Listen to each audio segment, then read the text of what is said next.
Alright, we're back for part 9 now, yeah. Hi Sherlock. I don't know what I'm doing. What did we do in the last episode? I remember that we investigated Tumble Tea. And then there was the 2 murders that we investigated. And stuff. So what are we doing now? Have you assembled all of our material, Watson? I haven't, because I don't even know what I'm meant to. I've forgotten.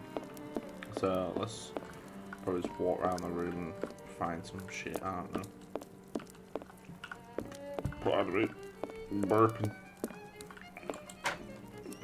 Oh yeah, wasn't it some like disguise stuff that I'm looking for? Like, the deer stalker that he never wears. You. Is that a weak car? Yeah. Nothing. That's so slow. Oh, is that a deer stalker then? Like a mannequin. Oh.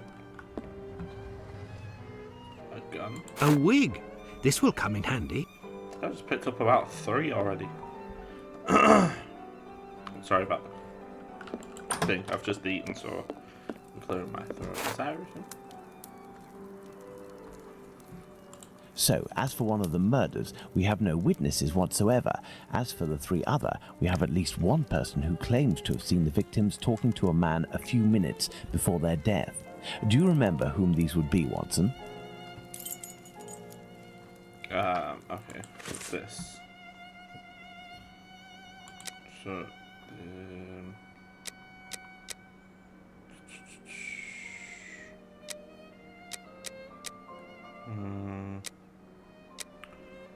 especially a man who's 60 feet away from the couple.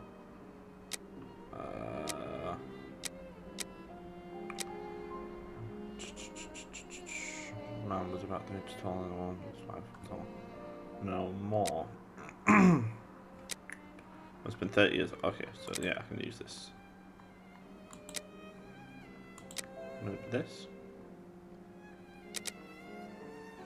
This, yeah. Is that everything, maybe?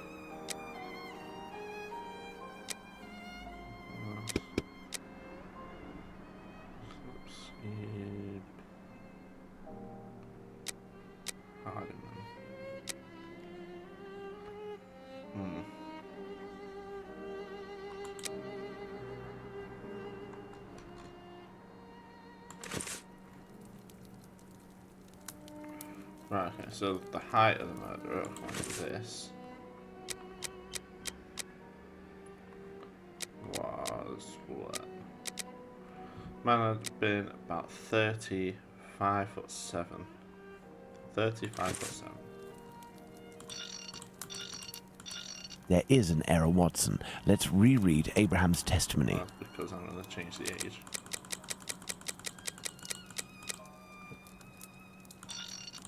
There is an error, Watson. Let's reread Abraham's testimony.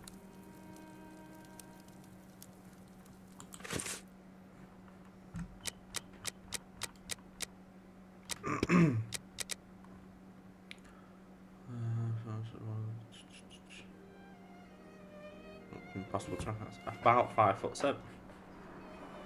Must have been 30 years old. 30. Up one. Down one. Oh, the clothing. As well, I wasn't looking at the clothing. Okay.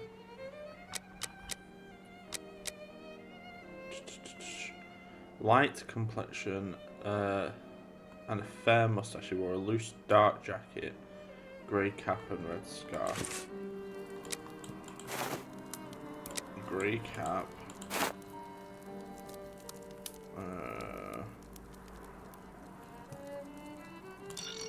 There is an error, Watson. Why do I have to keep fucking scrolling? Okay. Loose dark jacket, grey cap, red scarf. Light complexion and a fair moustache.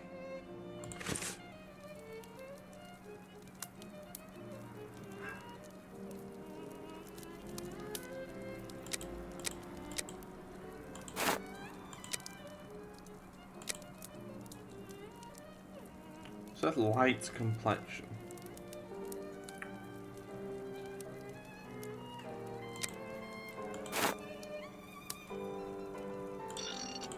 There is an error, Watson. Right, let's look at this one.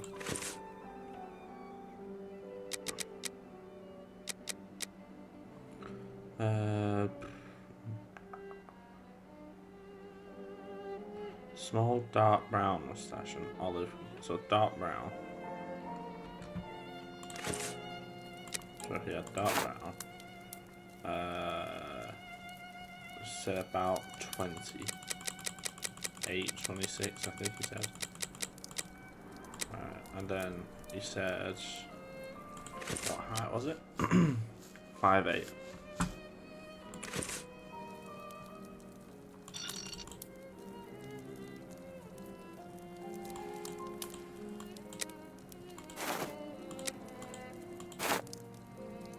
Does it say if he was wearing anything?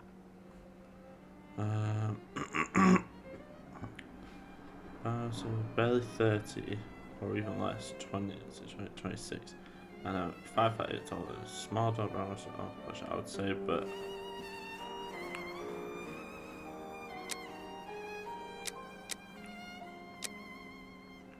oh, here we go. So he was wearing a short black outfit, small felt hat, like a cap, in a dark colour. So a dark hat.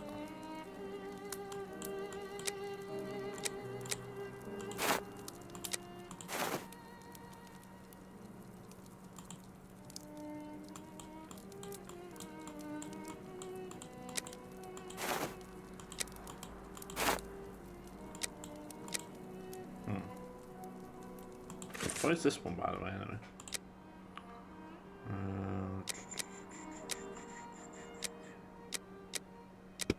No, not him.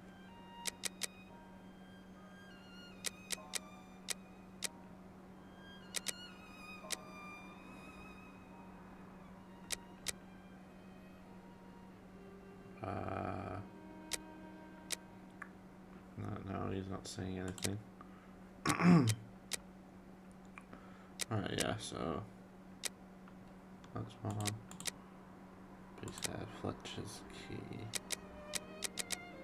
Oh, he wouldn't have done it, yeah. He wouldn't have said it. Hardiman. Almost, no. There's a slaughterhouse, no.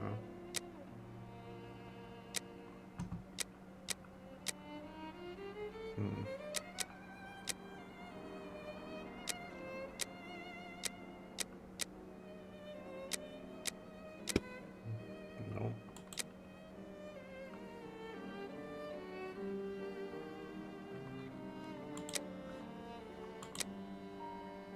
Squibby.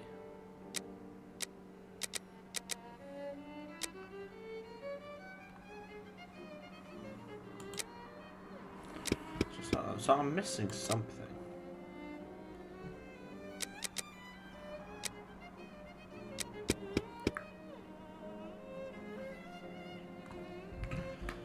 Looking up a guide already, just 2 minutes in, I mean, not really 2 minutes in, but you know what I mean.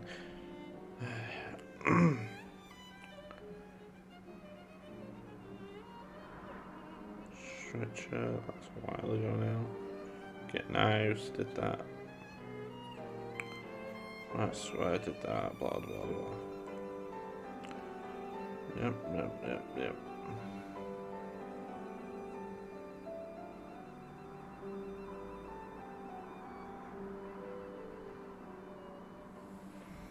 And it's in documents. I should have actually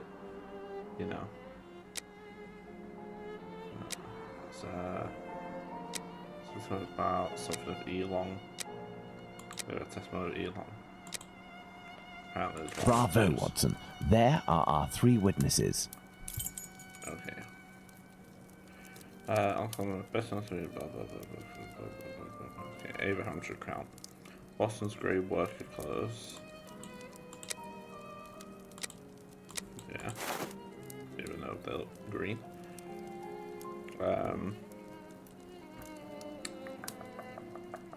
Oh shit. Blonde wig. Grey cat.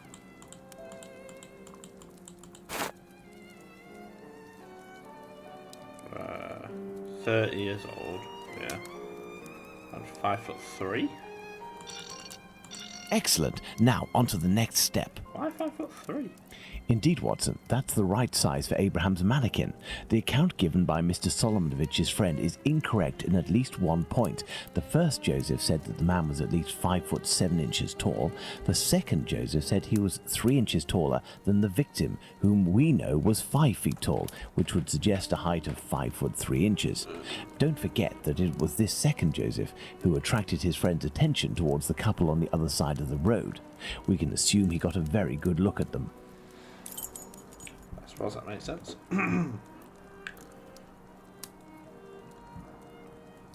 I haven't got everything though, have I? Hold on. Because I need to... Yeah. Yeah, I've not got everything.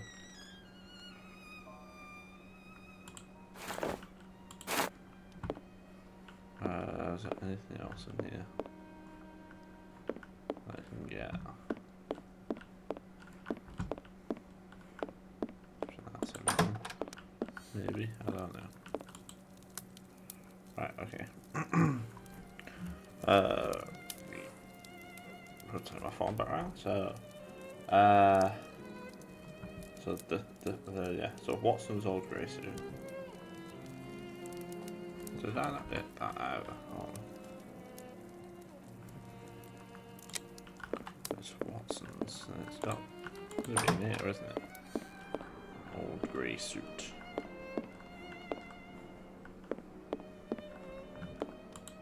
Yeah, I already opened that one.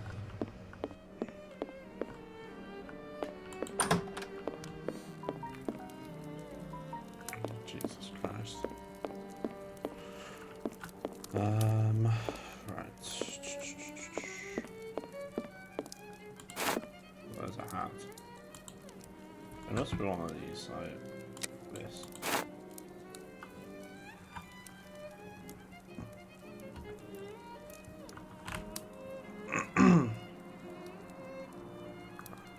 Hoses worth of clothes. I need another mannequin. Maybe it's in here. Yes. Yes, there we go. Okay. Put this on here. But anyway, brown wheat. Okay. Doesn't say dark brown, it just says brown.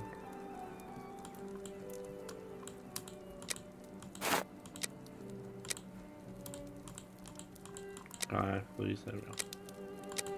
This is dark brown, that's fine. Brown cap.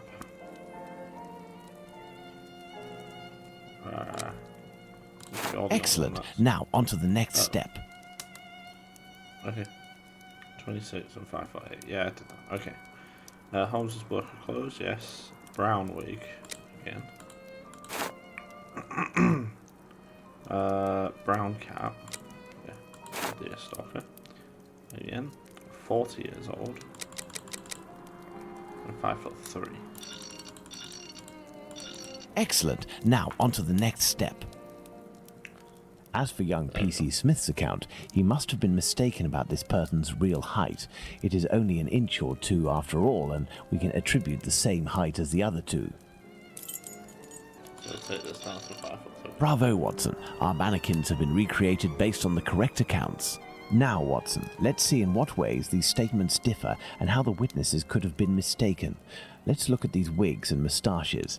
Let's start by taking the first Joseph's testimony, who saw the man head-on in a well-lit spot and in which he noted fair hair.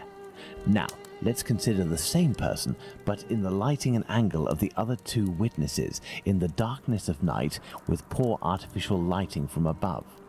Put out the light, Watson. Thus, poor lighting and a backlit subject can affect our perception of shades and colours. The wigs from Abraham's mannequin took on the same colour as the other two. The three testimonies, therefore, don't contradict one another, and we can apply the same facial hair to all three mannequins. Turn on the light, Watson. Okay. Okay, that's not what I meant. Am I meant to do that? Oh, no, I'm meant to do. Give the correct hair to the three mannequins. Change all the way stuff on. Okay. Suppose that makes sense.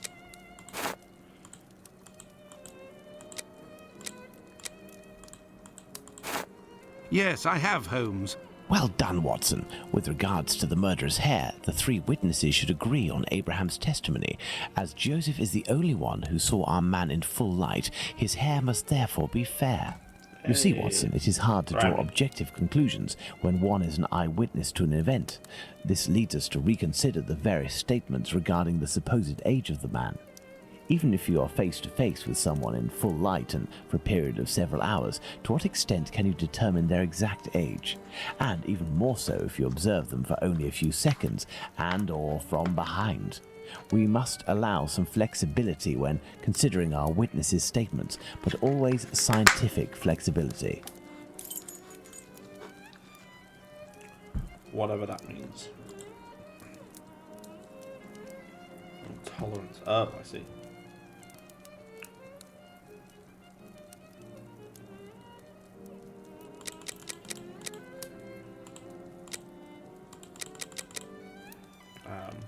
Which one is 7 to 33? Oh, 27, not 37. Perfect, Watson. Okay, so 17 to 37. I think. No, 35. Yeah, and then 18 to 34.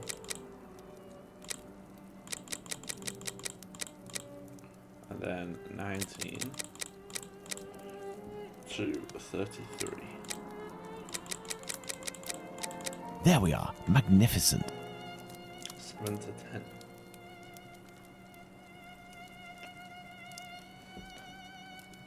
I don't get it. Anyway, yeah, so with 31 to 49. Yeah. 32 to 48. And then 33 to 47. Excellent. Now, on to the next step. Yes, I have, Holmes. Now that we have fully considered the witness accounts, let's see to what extent they agree. If we apply the range of error for each of our dummies, we can deduce the age of our murderer as precisely as possible. Right, okay, so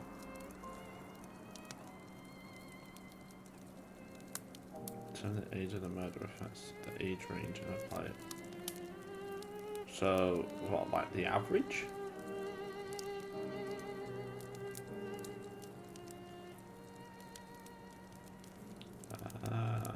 So then it would be like 28, 32, 29, 31. It'd be 30. Wouldn't it? So, minus 4. So let's do like plus 10. So 26. 26. So yeah, 26. Right, this is the same. What do you want me to do? Change the ages to 33. Okay.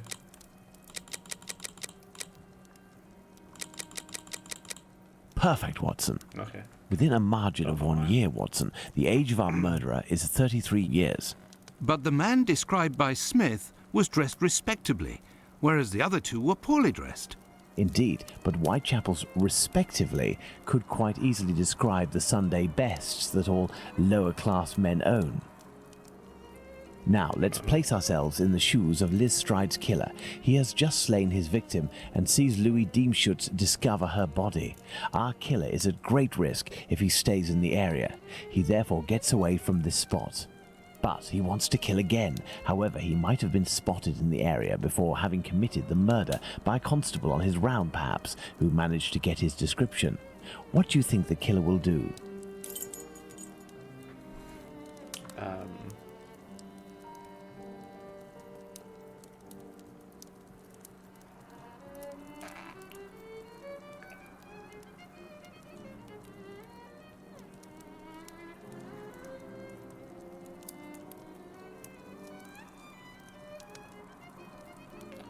Maybe this and...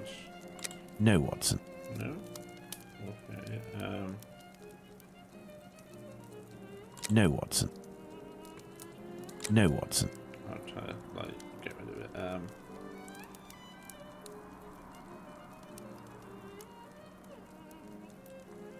Go back home or to a safe location, change his clothes and leave again in search of another victim.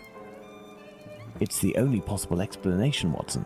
The man returned to the safety of his lodgings and then decided to go out again with new clothes and repeat his sinister nocturnal work. That's how the discrepancies between the witnesses with regards to clothing can be explained. What a cold-blooded animal. And what determination! Powerful motives are pushing this man. Thus, we can conclude that the respectable man with the package may very well have been seen by the two Josephs.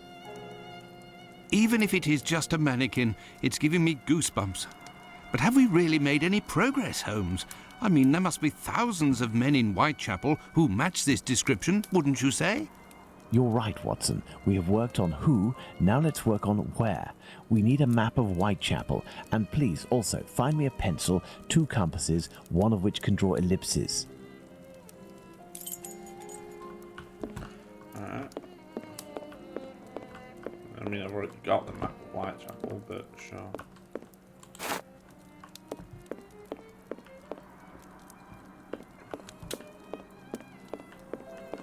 I am in need of something. First of all, let's place our 4 murders on this map, as well as the spot where the graffito appeared, and the piece of apron was dropped. Okay, so...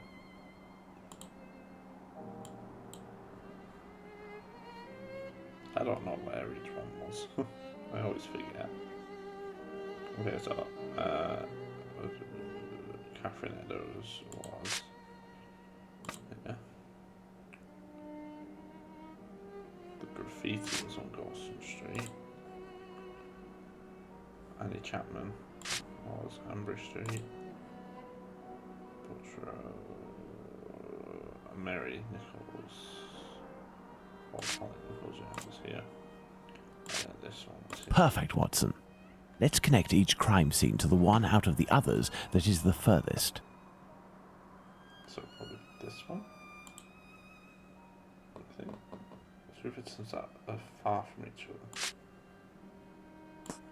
So this one. Yeah. Is that alright? Look at pencil on both pictures to make a line. This pencil's connect Catherine Edwards and Maxwell Mary and Nichols at Butcher. Yeah. That's Elizabeth Stride and Annie Chapman. You see, Watson, the murders aren't grouped together, but seem to be spread out like cardinal points around a central zone. The killer obviously wanted to avoid returning to the previous scenes of his crimes, assuming that they would be more closely watched, or that he could be recognized. So, the killer lives at the centre of this cross. In the vicinity, most certainly, but how near? We cannot afford to get it wrong. If you concentrate, Watson, you will notice that the murders are roughly equidistant from the intersection point of the diagonals. Let's focus on the night of the double murder. Remember, Watson, it took us 20 minutes to get from Dutfield's Yard to Mitre Square. Let's draw a line from one to the other. Dutfield's Yard to Mitre Square.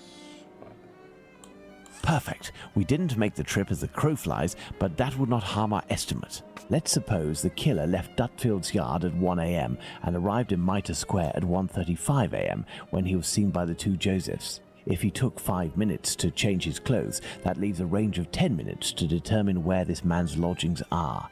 We must determine the area in which one can go from Dutfield's Yard to Mitre Square in less than half an hour. To do this, let's draw an ellipsis. The length between Dutfield's Yard and Mitre Square corresponds to 20 minutes. By adding half, we get a distance of 30 minutes.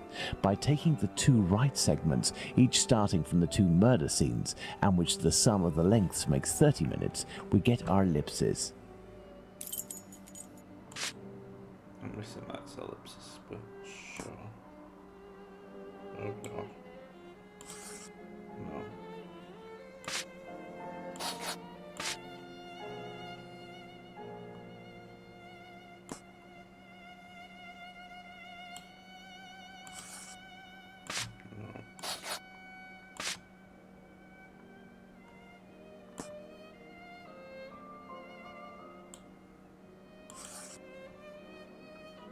Alright.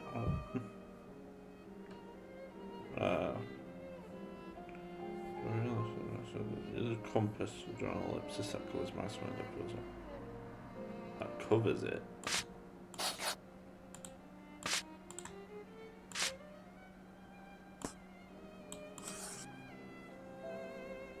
No, that can't be right.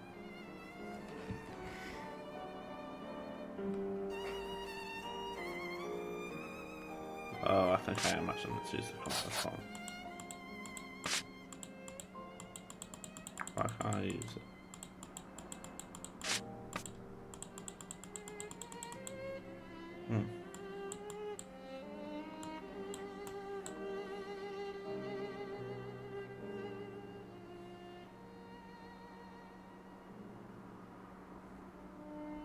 Hold on. Right, so I think I'm meant to do it at the center of the green line here. Like that.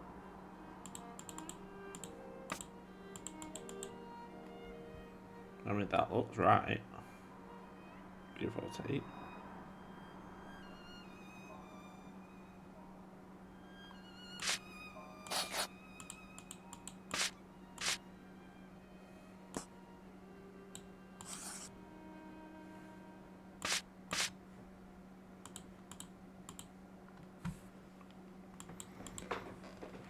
What do you want me to do, Jesus Christ?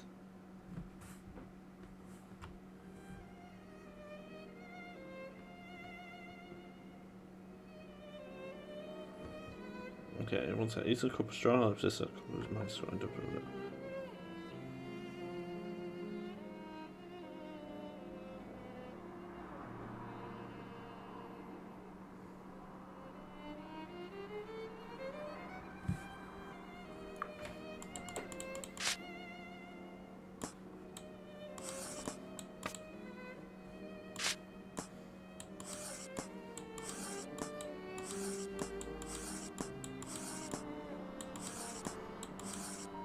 I really don't know what the fuck it wants me to do right now.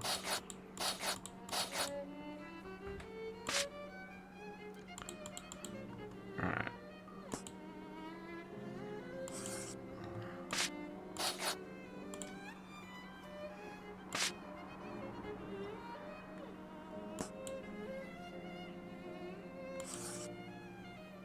What does it want me to do?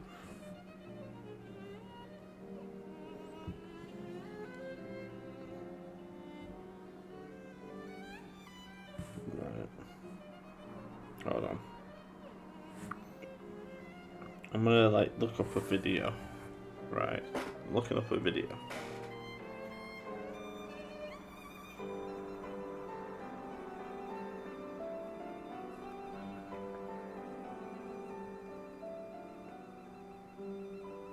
Five-hour long play.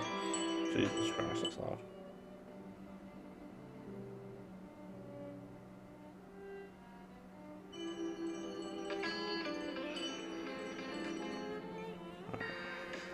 Piss off with the ads.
Right, okay.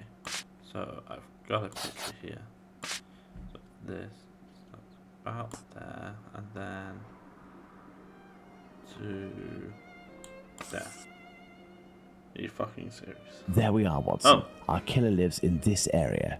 It's still rather a vast area, Holmes. Yes, indeed. And our goal is to reduce this area as much as we can. We must consider the fact that the murder at Mitre Square was committed under a certain amount of pressure, given that the killer knew he was wanted for the acts he committed not long before. We can assume that he had to do it in a safe zone, that is, an area not far from where he lives. This is especially true of an act such as the graffiti he carried out after 2 murders. Let's trace a circle around this point, with the distance separating it from Mitre Square as the radius. This will enable us to determine our killer's safe zone. Our killer must surely live inside this circle. Now, let's intersect it with the ellipsis that we previously determined. Right.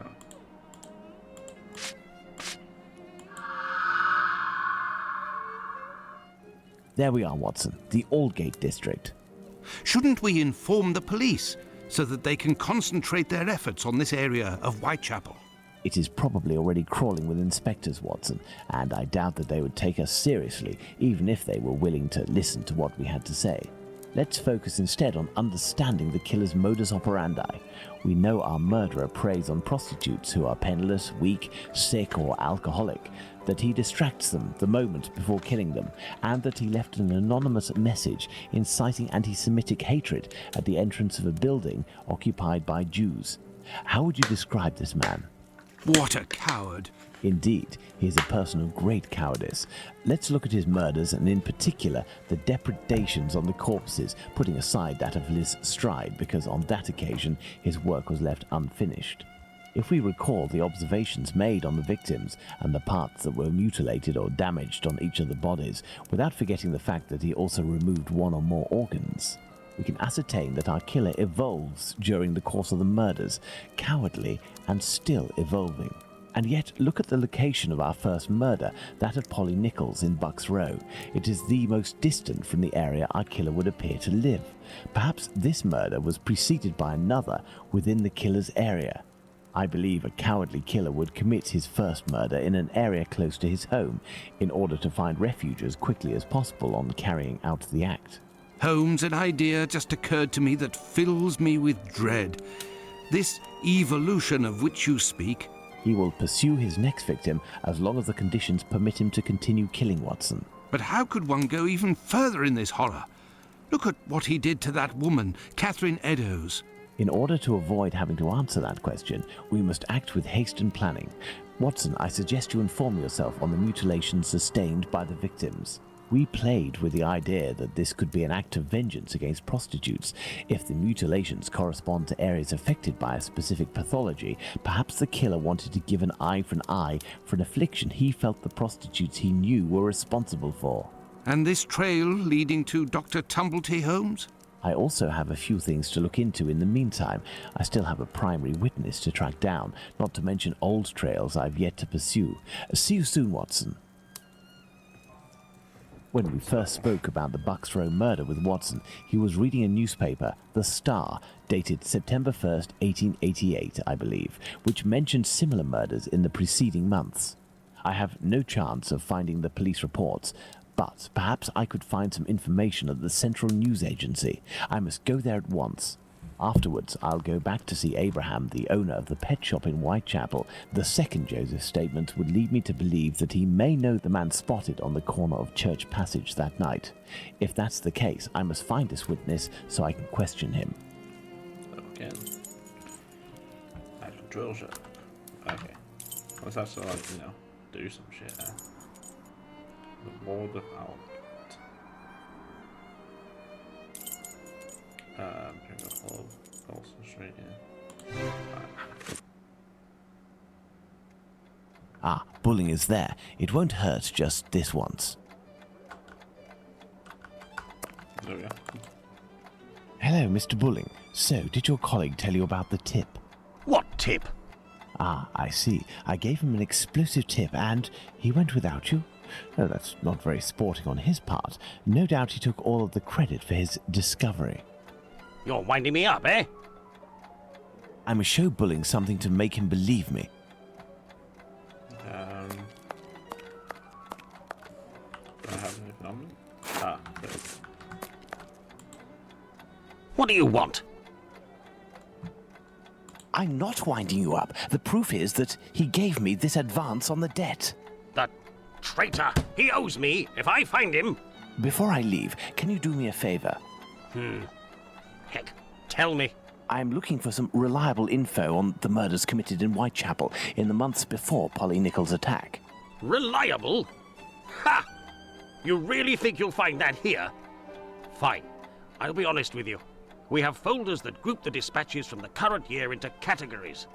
In the police law category, you'll find the transcripts from the trials and investigations that we sell to the newspapers that ask us. Perfect. Sadly, I am out of time. I'll leave you to solve it, eh? You're the detective, aren't you? Okay. Alright. The dossiers are full of papers in dated envelopes. I can't open them. That would be too obvious. How can I tell which compartment to look in? No categories are indicated.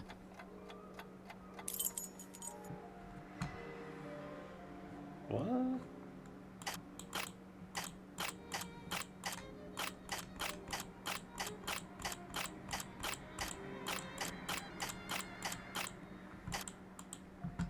Maybe it's meant to be, like, what's the word? Alphabetical order, maybe. I don't know. World. Sports. Oh, hello. An envelope is torn. I can tell that this dispatch contains economic information. Okay.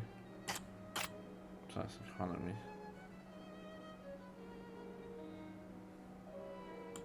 This compartment was repaired recently.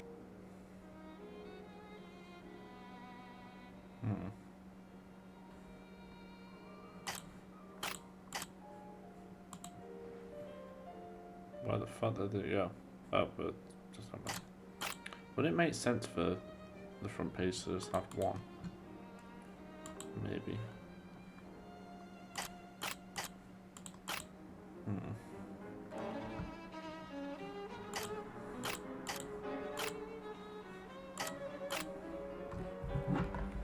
How am I supposed to know?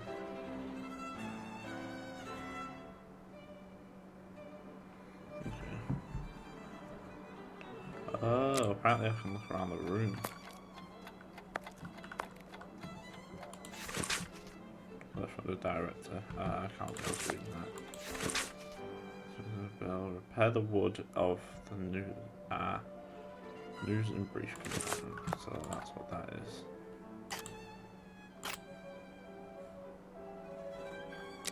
Okay.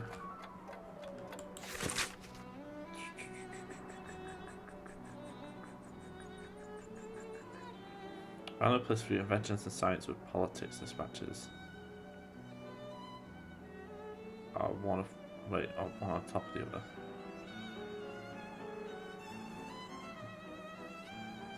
Choose the politics of the side section on his right. And this latter with economy, which is its neighbour.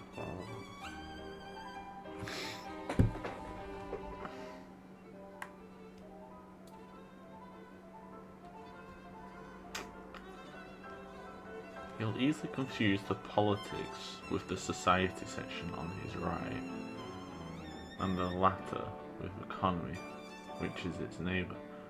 So it goes politics. Wait. So it'd be it'd be economy, society, politics. I think economy, society, and politics. Can't be out.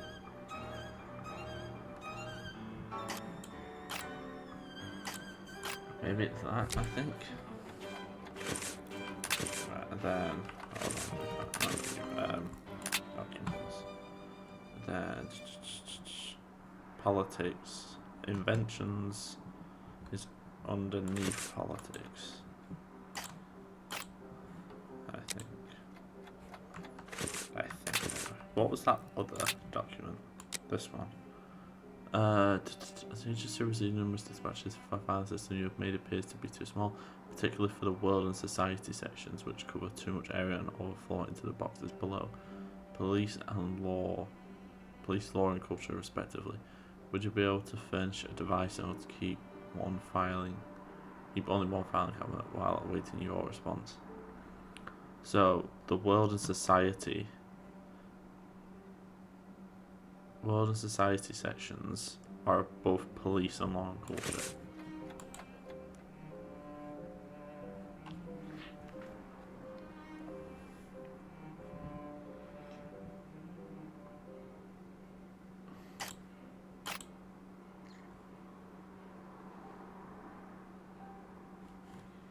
What is it? Hold on. Documents. Police, law and culture. World and society. So world and society. So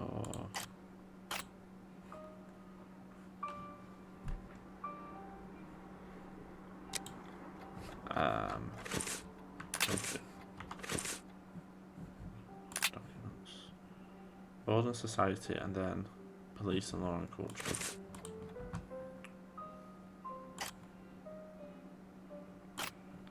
And then culture.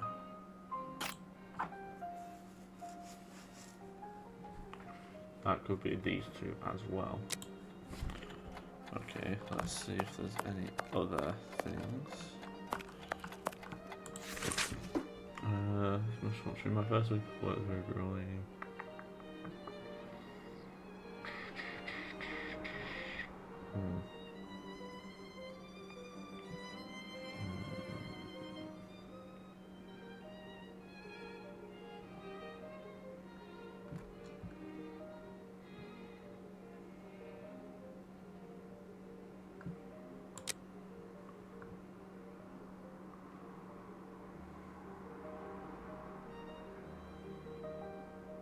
Politics and society are on the side. Sports is underneath economy. Sports is underneath economy. So sports is underneath economy. Okay.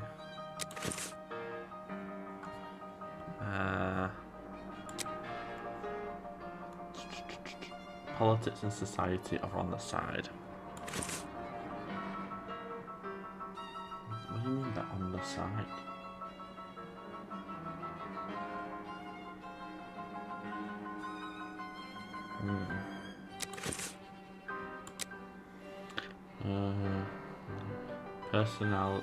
Personalities is at the end of the row.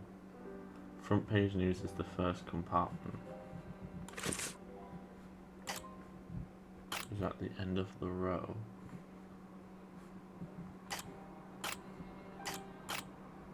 Yeah, that ain't right, is it? End of the row from here to the first part. And these.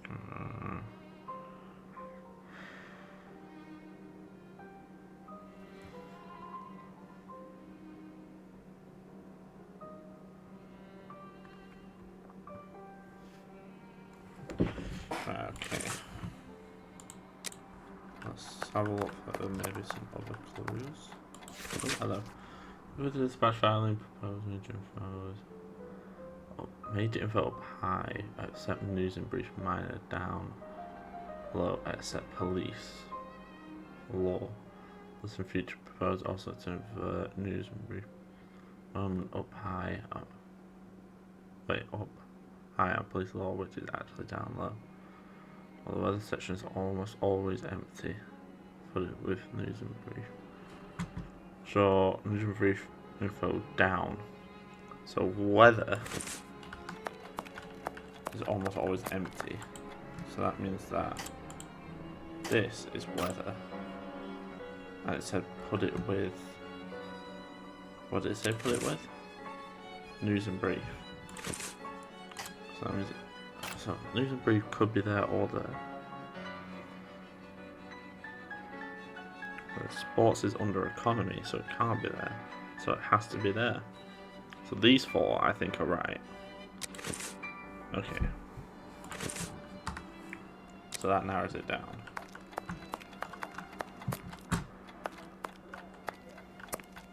So anything else? Anything else? Or have I got all the clues? I've probably got all the clues, to be honest with you. I don't think there was that many of them. Oh, there. The blue envelope from the dispatch compartment contains confidential facts that must not be discussed in the news. As a reminder, it contained political personalities and economic issues. This dispatch will retain all this. So, blue envelopes, as a reminder, they contain political personalities and economic issues. So, blue envelopes are personalities, political personalities, and economy. So, this, and this, I think, are right. So these are right, that's right, and I think that's right. So now it's just this, and this, and this. So 1, 2, 3, 4, 5, 6, I think. Okay. Was that everything? Hold on. Closed. Yeah, I think that's probably everything. So let's go back to letter from the director. So maybe it would be too small, particularly for the world and society sections, which cover too much area and overflow into the boxes below police and law. So world and society. So society and law. Sorry, and culture. Society and culture, I think, are on the opposite sides of each other here. And then what was it? World and police.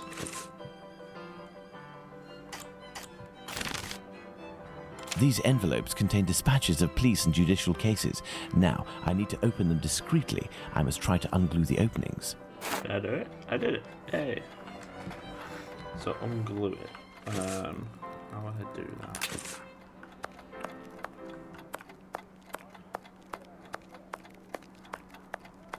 My first thought was fire, but yeah, that won't work. It's gonna be from the fire, isn't it? Well, I need something. I need something. I need something.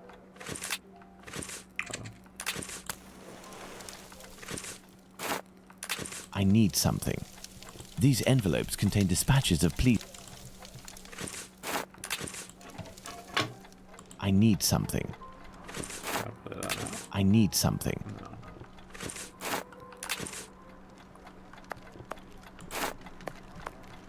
Aha. I need something. I need water, maybe? Closed. Where can I fill it with water? Teapot. Unless it's already got water in it, it's just because I didn't equip it that I didn't. Yeah. I need something. No, I guess not. Where can I get water from? In this place. Oh, Water. aha. I need something. I need something.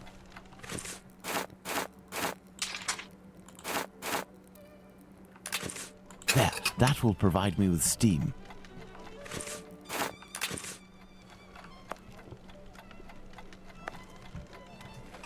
Open, and it looks like I'm in luck. This envelope contains precious information. Okay. Testimony Smith affair. David request Saturday, April 7th. As I said, for Woodall, living at 18 George Street. The letter had been murdered. 2 years in the back holiday. Left home at 7 o'clock and returned about 4 or 5 o'clock in the morning in a dreadful state. Her face and head were much injured. One of her ears had been nearly torn off. She told the witness that she had been set upon and robbed of all of her money. Witness took her to the hospital and when they're passing along, Russia Disish pointed out the spot where she was assaulted. She said that there were 3 men, but she could not describe. She had been drinking but was not intoxicated. She was bleeding from the head and ear and had other injuries of a revolting nature. Suffering from a rupture of the peritoneum. Okay, I don't know. Deceased told him that at 1:30 in the morning she was passing near Whitechapel Church and she noticed some men coming towards her. She crossed the road to avoid them, but they followed, assaulted her, took all of her money she had, and then committed the outrage. She was unable to say what kind of instrument was used, nor could she describe her assailants, except that she said that one of the youth of 19 was a youth of 19. Death ensued on Wednesday morning, 4th April through the address of the deceased, deposed, seen in the company with a man at the corner of Ferret Street and Benedect Road. The man was dressed in a dark suit and wore a white silk handkerchief around his neck. He was a medium height, but witness did not think she could identify him. At the end of question possible.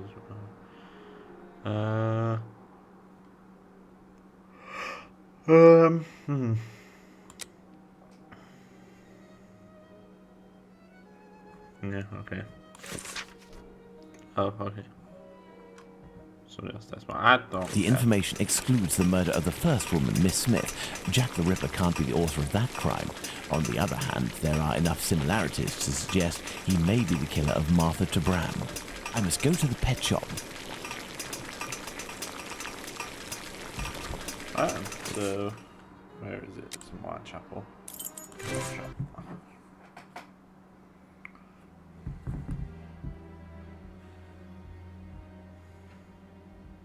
I must go to the pet shop. I'm here, bro. Closed until further notice. Abraham isn't there. No luck.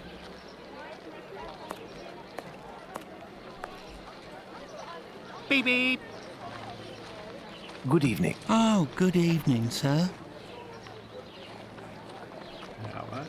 Do you know why Mr. Solomonovich's shop is closed? No, I don't. Perhaps his cousin, the cobbler, knows.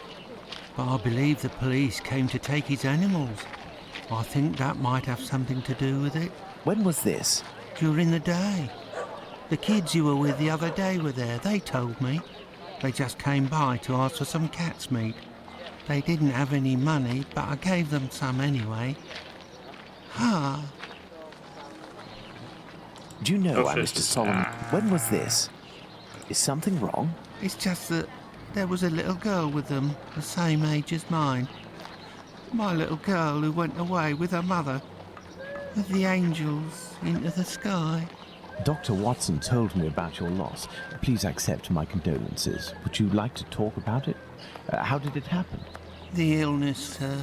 My poor little girl was in agony, and her face and body were ravaged by the disease. Her face? Yes, she looked like a ghost. What illness was it? Dr. Gibbons tried to explain when I took my little girl to see him, but I didn't understand. I'm sure that he was trying to insinuate it was my fault.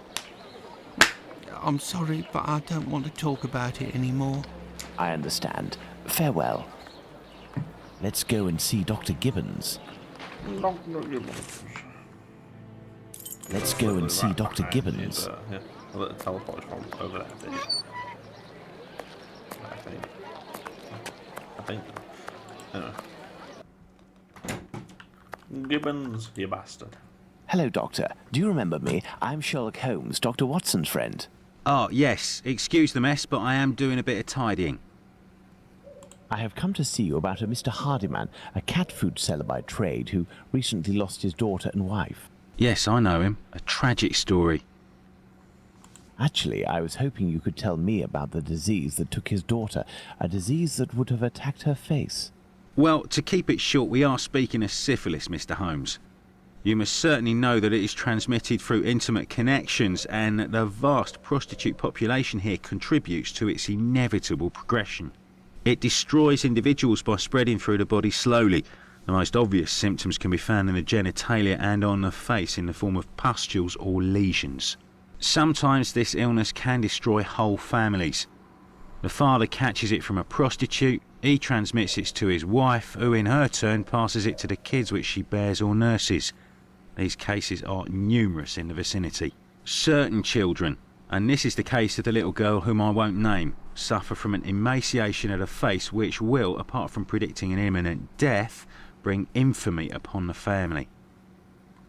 Emaciation of the face? Yes, what we sometimes call the pox. I will give you a photograph. One cannot be mistaken on the origin of such a face. The eyes seem to be void of lids, the nose is inexistent as if it was cut off, and the cheeks are chiselled as if cut with a knife. This loss of facial matter, this emaciation, is in this area often the gift from a father to his children. Can I keep this photograph? I should destroy it, but if it can remind you that one must sometimes think twice before giving in to physical attraction. I always seem to find myself alone in such cases. Thank you, Doctor.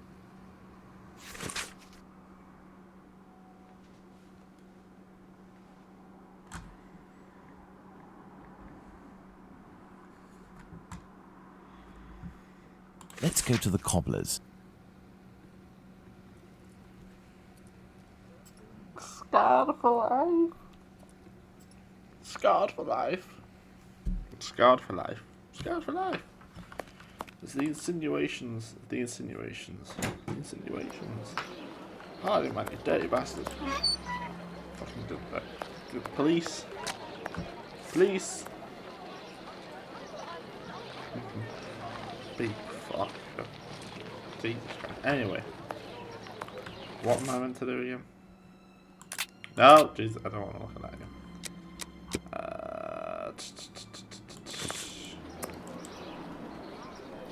I can't remember what the fuck did he just say? Where am I meant to go? Okay, couple of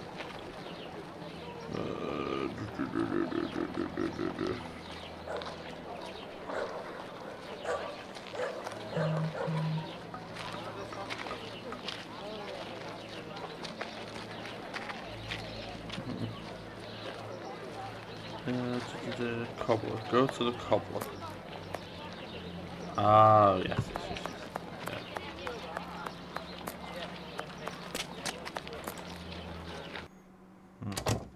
Hello, my friend. How are you? Hello, Mr. Solomonovich. Ah, Mr. Holmes. How are things with you? I heard your cousin Abraham had a problem with his shop. What happened? If I didn't know you well, I would tell you that it's Jewish business that doesn't concern anyone but the Jews. But as you have a little bit to do with it, you have the right to know what is going on. Ah, would I have something to do with it? Someone had seen Abraham telling you something and making big gestures near the Imperial Club. A vicious rumor quickly spread, and it has caused him great injustice. A slanderous denunciation attracted the authorities' attention to my cousin's shop.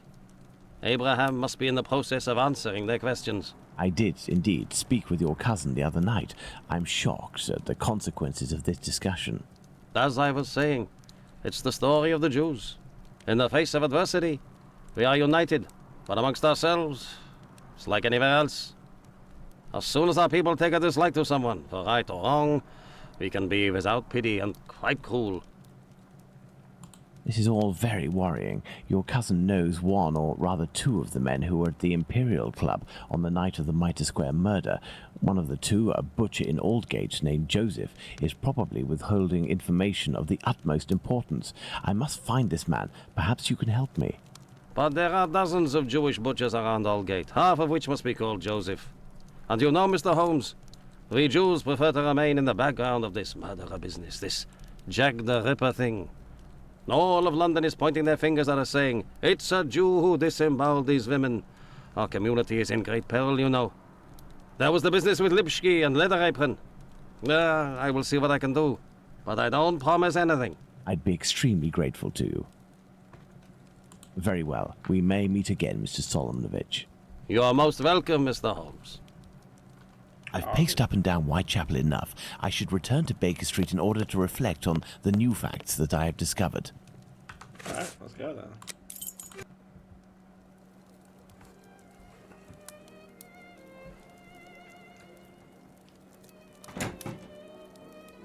Hello, Holmes.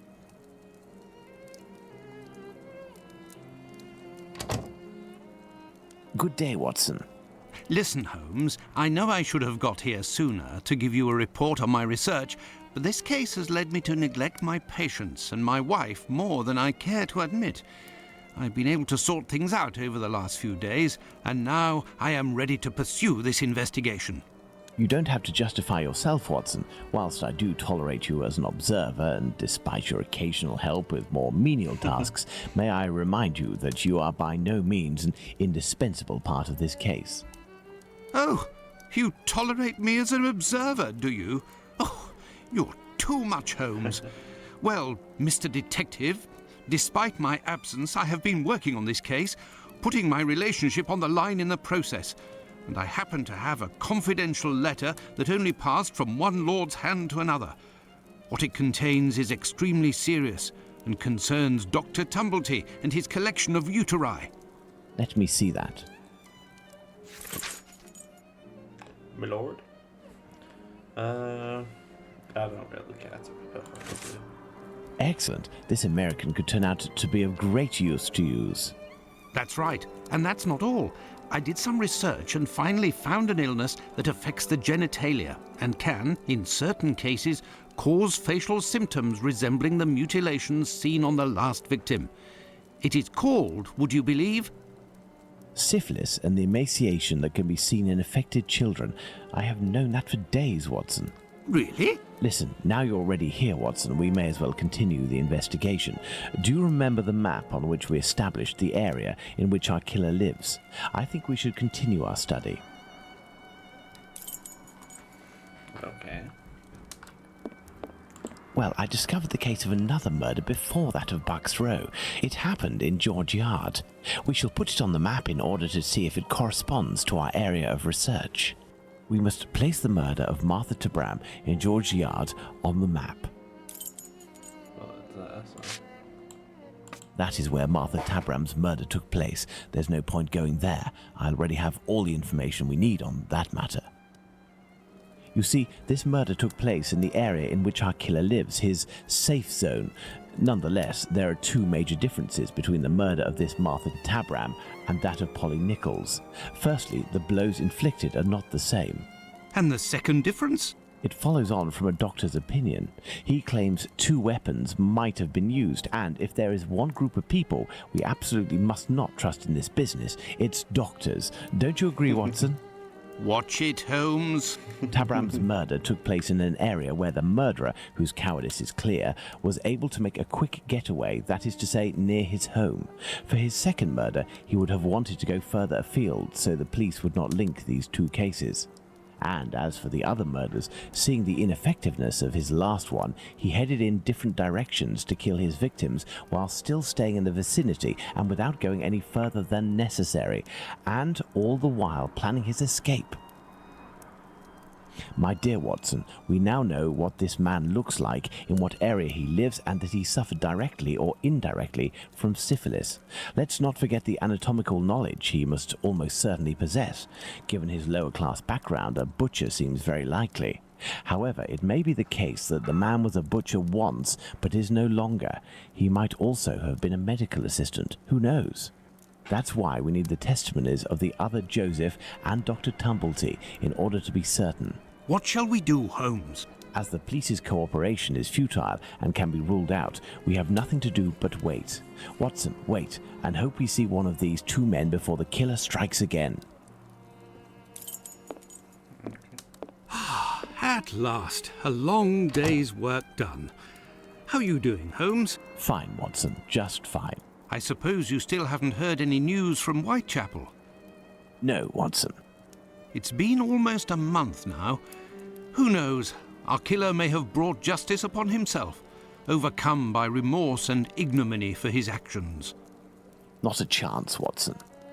You haven't done anything about the story of a kidney that was sent in the post and reported by the papers. Why not? The killer left a message on one occasion with the intention of harming. The letter accompanying this package served no purpose other than to give value to its recipient and arouse disgust against its sender. The killer has never done anything for nothing. In order to authenticate the Galston Street message, he left an indisputable piece of evidence. Can we really say as much about this kidney? I don't know. All I know is that there are letters piling up on your desk. Isn't it time to move on to another case? Absolutely not, Watson. I think that the other Joseph is reluctant to meet me. The man he saw must certainly have put the fear of God in him, a man well known for his violence and his hatred towards Jews. There can't be any shortage of those in Whitechapel. I have hope yet. As for Dr. Tumblety... We found him, Mr. Holmes. We found him. Who's that? Dr. Bumblebee. He's been locked up by the bobbies, but they've let him loose. Oi! He was looking round like a rat who's scared of his own shadow. He's gonna do a runner, he is. Watson, this is our chance. The game is afoot. Let's hope that Tumblety will go to collect his trunk. As for you, my little friends, thank you for lifting this burden that has been on my shoulders for almost a month. Alright, so let's go to Whitechapel and to here. He is here. The doctor is here, up in his room. Peeking through my door, I saw him go up the stairs, and I think that he has a pistol. Regarding the trunk, did you do what I told you to? Yes, I jammed the lock and filled the trunk with stones. Should we call the police? Absolutely not. Go home, lock your doors, and if you hear a gunshot, shout as loudly as you can. Watson, we must disarm this man at all costs before attempting to confront him. Come, have your pistol at the ready and stay alert.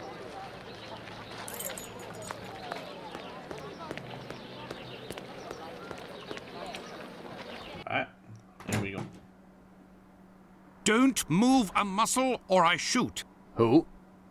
But what is going on? Bravo, Watson. I take back everything I ever said about your less than full involvement in our investigations. Listen, Mr. Policeman. I already told everything to your colleagues at the station, so... Don't you believe it, sir. We're not with the police. We are here to talk about human organs, an area in which you seem to have a great deal of interest. He sounds What? like Heath But Ledger's who are Joker. you? We are the ones holding the pistol. I can't Listen, hear Tumblety, tell us everything you know and you will be spared from the noose or a bullet. Have you tried to get hold of any female genitalia from someone during these past months? So that's it. You English. Listen, as it happens, I do have a collection of female genital organs which I hold dear and never miss the chance to show my friends whatever the occasion. If you knew what I feel when my eyes meet the young men's as they contemplate with astonishment and disgust this soft and flabby skin that they worship and place at the center of all their passions. Women repulse me, gentlemen. They are one of nature's greatest mistakes. Lying, haughty, and most of all, nauseating. No, sirs. Men, mankind, we are not made to soil ourselves with such animals, and it is my task to educate my peers, like the ancient Greeks used to do, and put them on the path to masculine relationships, the only kind worthy of our intelligence. My God, this man has lost his marbles, Holmes. You haven't answered my question. I Did got you these attempt to scars. obtain any female organs? Indeed, but a long time ago. I was living in Liverpool at the time. A few of my specimens were starting to lose their freshness. But despite the sum proposed, the heads of the university hospitals refused to accede to my demands. The fear of what others would say, certainly. I know nothing more similar to an arrogant fowl than an English doctor. Yakety yak, always showing off in the courtyard with their haughty airs. And as soon as... Shut it, Tumblety. So, was it you who killed all of these women? Yes or no? I regret to say that it was not. If I had really wanted a few more uteri, I would have had them brought in from the United States, where it would cost me much less than here. Or I would have shown a few gold coins in the hallways of a morgue or a hospital in London, and they would have kissed my feet to sell them to me, and not taken the least risk. But kidneys are all the latest, aren't they? I think that I could find one tomorrow for less than £1. In short, gentlemen, I do not know your killer, and I don't know why he's doing that. But if you come across him one day, please send him my friendship and my deepest respect. You've gone too far this time. Come, Watson, let's not get carried away now. Thank you for your assistance, Doctor. If I may offer some advice, you should leave England as soon as possible. Each day that you remain in this country is a risk that an intelligent man would not take. My pistol? Without that, it will be even more risky. Can we believe this man, Holmes? He can't be the murderer, and his story regarding the organs fits. But we can't afford to take the slightest risk. I will ask the Baker Street irregulars to follow him. Listen, lads, when Tumblety leaves here, follow him discreetly and come and tell me as early as possible tomorrow where he is currently residing. Understood? Understood, Captain. Captain? You are already ready, Holmes. What is going on? I have been waiting for you for at least an hour, Watson. It would appear that a new drama has unfolded. The youngsters came to give me this address, but I have some doubt as to the actual location we are going to. Let's try anyway. At worst, we may come across the Baker Street irregulars to put us in the right direction.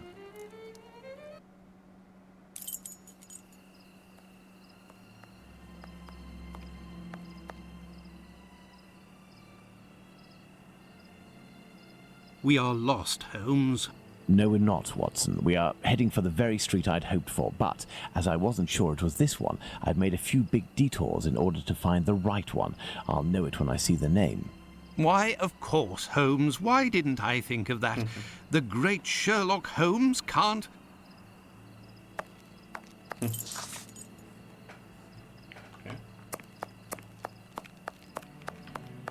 Yeah, bro. How are you, my friend? Are you not feeling well? No, My friend is a doctor. He can take care of you. don't go there. He came here and he... Now, Watson, take care of him. Ah.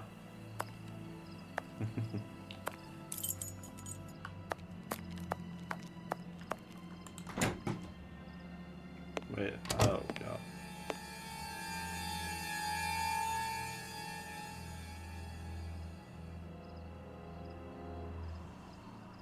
My God! What happened? Can't talk. Wait for the coppers. Are they coming? My eyes are crying. No. Go find them too, mister. I'll stay here and keep an eye out. Go! No, I must await my friend. Ah, here he is. Watson, are you there? How are you? Fine, Holmes, and you? What happened? Hello, sir. Where are we, Watson? In Whitechapel, Holmes. This must be Dorset Street. You don't seem very well. Do you need something? Indeed, Watson. Some clay, a great big piece of clay.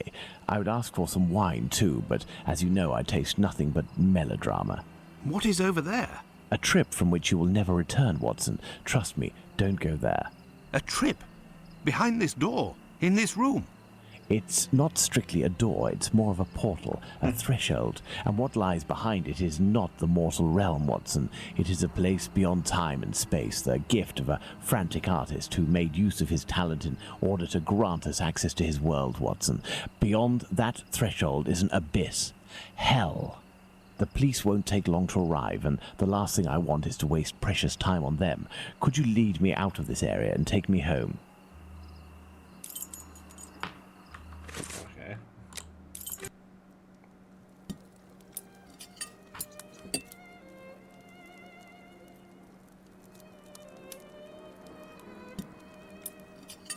You should come and eat, Holmes. Mrs. Hudson has worked wonders.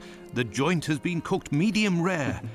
If only you would tell me what was in the courtyard. The answer, Watson. The answer, Holmes? Yes, the answer to a question that you asked me a few weeks ago. How the devil can the answer to a question I asked you be found in that courtyard? And what question are you referring to, Holmes? How our killer set about reaching the height of horror by taking another victim, Watson.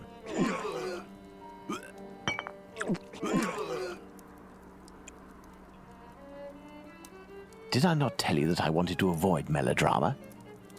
Do you mean to say that... Yes, that's what was in that room. You helped towards the colour. All that's missing is the odour, but I shall let that pass. The mutilations almost all resulted in large removals of flesh.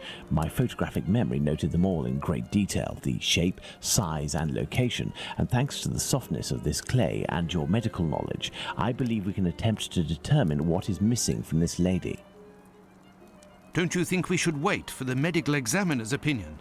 Surely not, Watson. This massacre has gone on long enough. I can assure you that I will do everything in my power to get our hands on Jack the Ripper before this night is out. Watson, we shall reconstruct the body of this poor woman and inspect it in detail as well.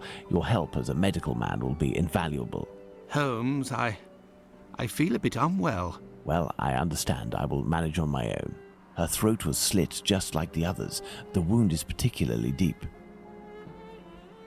What does it want me to do? 1 second. Replace the organs. Okay. Her throat was slit just like the other.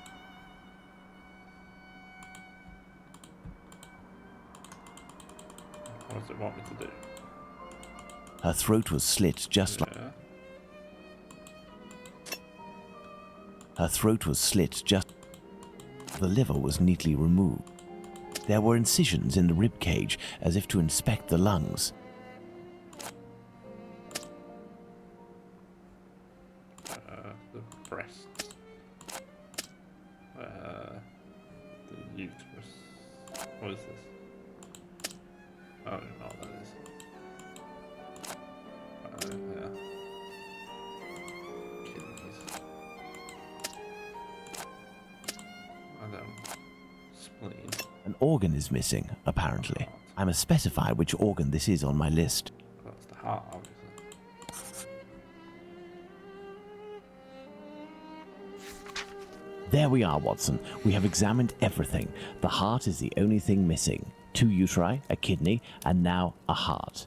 He had all the time he wanted in which to disfigure her, cut her up like a piece of meat, and yet took nothing but the heart. What do you think of that, Watson? Watson?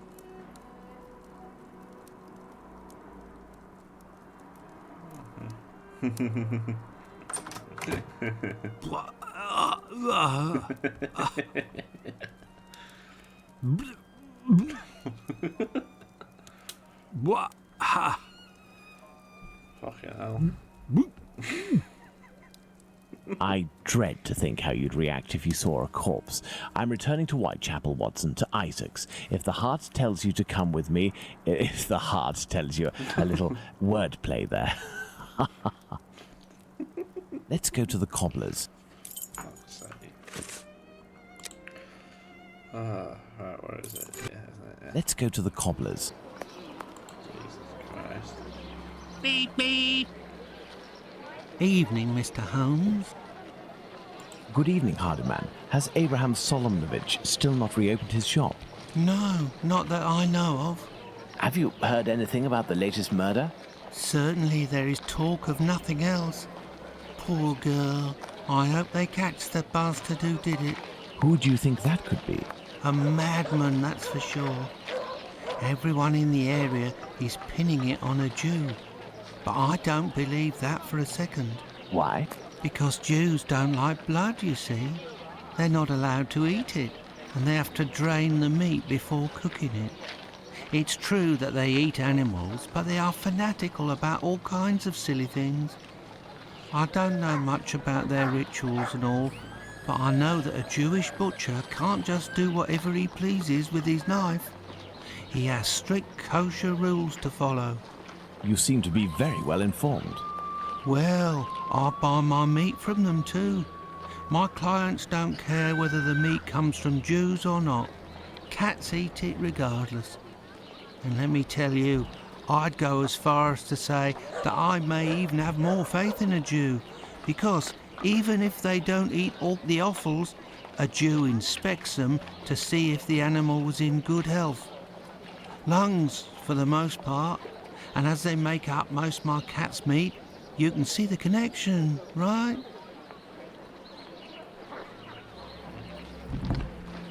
Jews are allowed to eat offals? Ah, yes.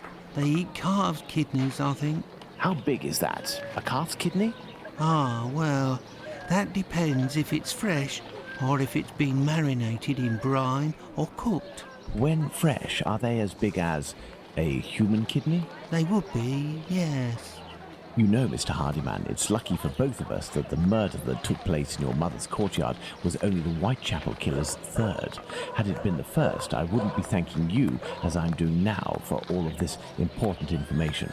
Goodbye and take care. If you say so. Right, farewell, Mr. Holmes. Let's go to the cobbler's. What's that? Why is everyone just screaming? Honestly. Good evening, Mr. Solomоновich. Evening, Mr. Holmes. If you've come about the business of my cousin, I hate to say... Before you respond to my request, I must ask you to answer this question of the utmost importance. What offals are Jews allowed to eat? Well, the same as you. Kidney, heart, liver? Yes. How are they prepared? Kidneys are boiled, heart is often finely sliced and cooked on a skewer, and liver is always grilled. These offals, do they come from cattle? Yes, beef or veal. And eating non-kosher food would be a grave affair for a Jew, isn't that right? Yes, it would be very serious. But what are you getting at? If I were to tell you what I'm thinking, Mr. Solomоновich, you would pull out your own eardrums to not hear the end of my sentence. It goes against the beliefs of hundreds of members of your community, and for some, perhaps even worse. I will ask you one last time before involving the authorities, who I assure you will be far less discreet than myself. Do you know who the second Joseph is, the Aldgate butcher, who your cousin knows from the Imperial Club? His name is Joseph Hyam Levy, but I don't know where he lives. I know nothing about him, other than he's a member of the Imperial Club on Duke Street. That street is after Church Passage, coming from Mitre Square, am I right? That's it. Thank you. You have been an enormous help to both of us. Now, listen carefully. I need you to find 4 or 5 strong men among the members of your family who you trust wholeheartedly, and to wait here with them until my arrival, or you receive a message from me. Is that clear? But if you will tell me... Later, Mr. Solomоновich. Later. Let's go to the Imperial Club. Oh god. Where is it? No. Nope. Yeah. Ah, there's the Imperial Club. Let's see if I can find Joseph Hyam Levy. Hello, sir. Hello, can I help you, sir? Indeed, I have an urgent message for Mr. Joseph Levy, the Aldgate butcher. I regret, sir, but Mr. Levy is not at the club at present. You can wait for him if you wish. I thank you. Do you know where I can find him? His home address, perhaps? It is a very urgent matter. I am sorry, sir, but we do not give out information regarding the club members to people outside the group. I understand. I must find a way to enter the Imperial Club without having to go through the entrance hall. Judging by the sound of voices and applause, there is a meeting going on at this very moment. I'll have to be very cautious. Pardon me, sir, but the club is only open to members. I must find a way to enter the Imperial... Oh, I can just go around the side entrance. What was this door here? No. Was it? Wait. Oh. I thought this was the Imperial Club. Oh no, that's the synagogue. Oh. I have no reason to go that way. So there's a back gate here, but lots of things. Can I go here? There's a cellar window behind this barrel, which is preventing me from passing.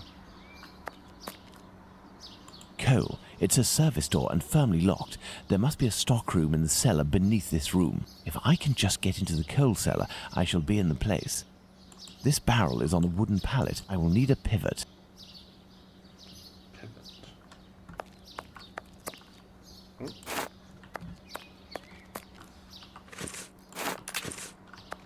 There we are. My pivot is in place. Now, let's find something to tip over this barrel.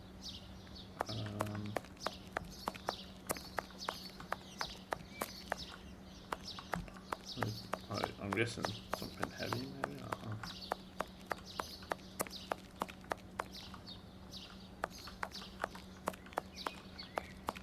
Nothing of interest here. No, there isn't, no.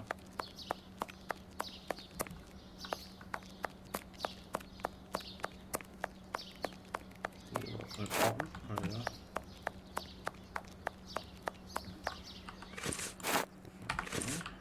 I should be able to make it tip over.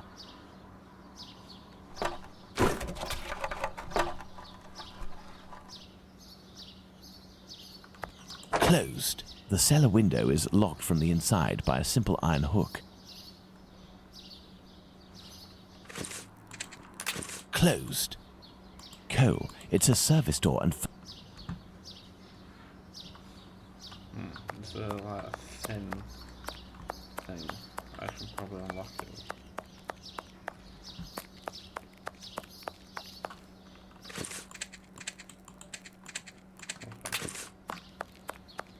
Surely there's something that I can like lift it with. Closed. The cellar window is locked. I need a hook if I could get like a magnet or something. Nothing of interest here.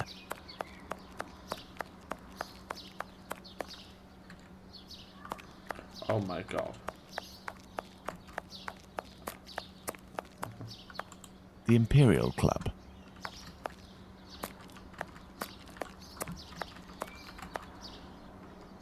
I just realised I could press space. It's a feature in the Testament Sherlock Holmes. And it was like, oh, I wonder if like it's a thing in this, and it fucking is. That could have like literally helped me out in so many fucking ways. A note encouraging members of the Jewish community to remain prudent and vigilant after rumours about the Whitechapel murders. Okay. This may come in handy. There we go.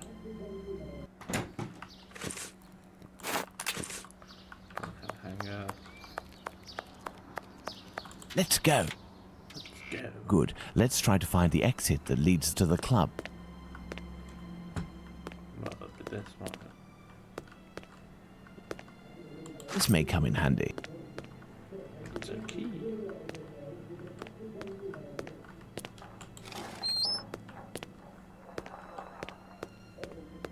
No, that's not a good idea. The watchman is still there. I must find a way to get him to leave his post. The kitchen. It's closed and... Administration. Perfect. This must be where the information on club members is kept. Let's hope that it really is the key to this door. Administration. Perfect. This must be where the information on club members is kept.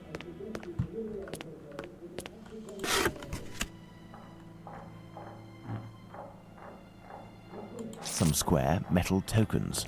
Curious. There is a document. So I want to let you know that if your club needed kosher meat when you have any special functions, it would be available to furnish it for you, guaranteed by a compliant abattoir. Be delivered directly to your site at times convenient, reasonable prices. Not hesitate for sponsors. Jacob Levy.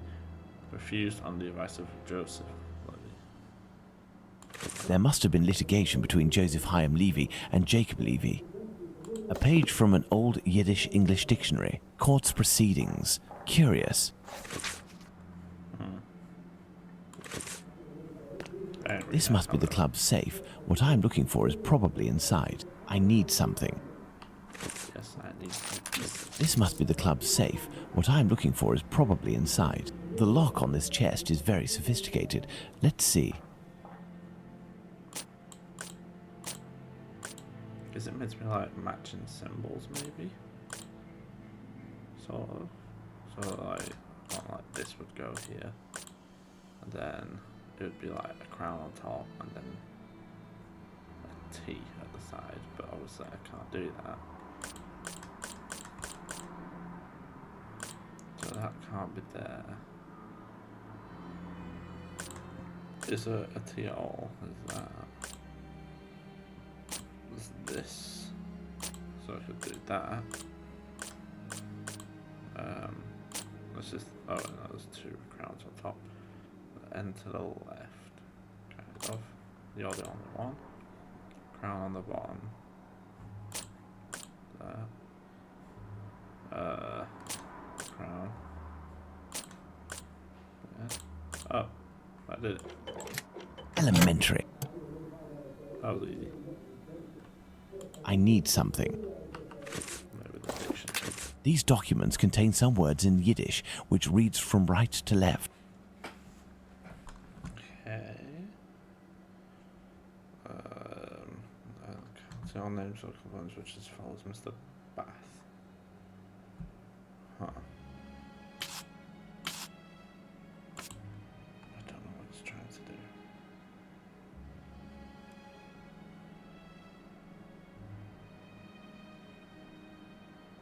Four of three.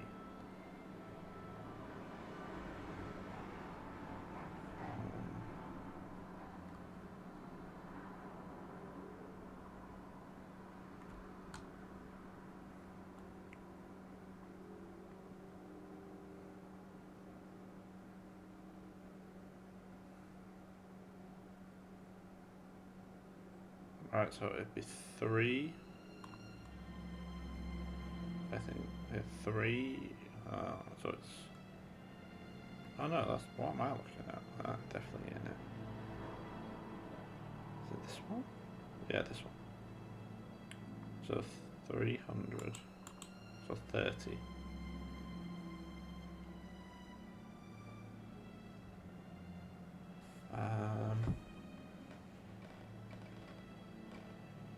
Right, 1 second.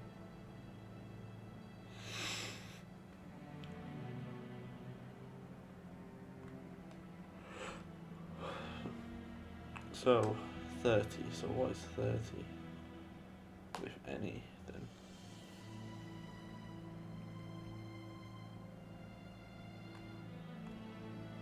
I don't know. I need help. I don't know.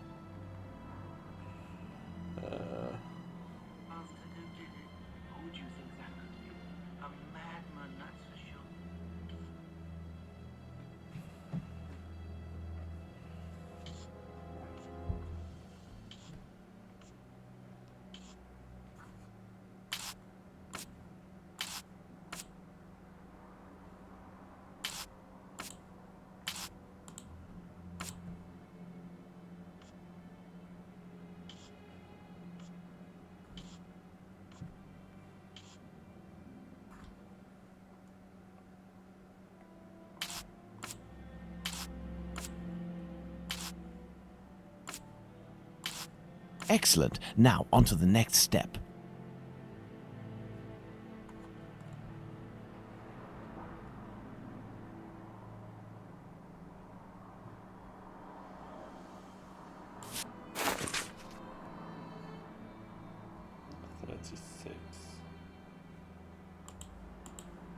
Here we are. I have the address of this Joseph Chaim Levy, 36 Middlesex Street. Now, let's try to get out of here without being seen. This may come in handy. I can't get out through the window. It's blocked and appears to be reinforced. I'll have to find another way out.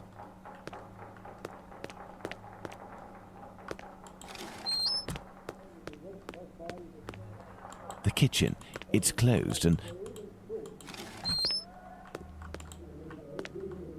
closed.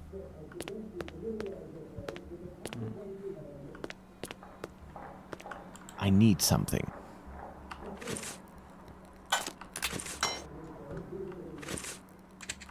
I need something. Maybe something that's in the basement.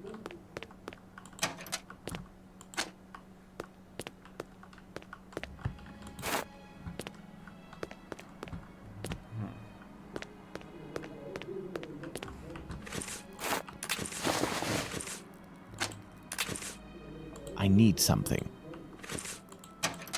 I need something. I need something. I need something. Come on. Maybe meant to.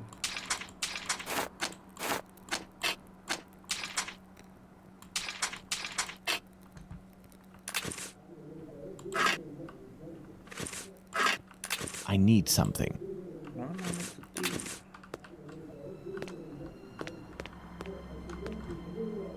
I can't get out through the window. I need something. What do I need? Come on, video, tell me what I need.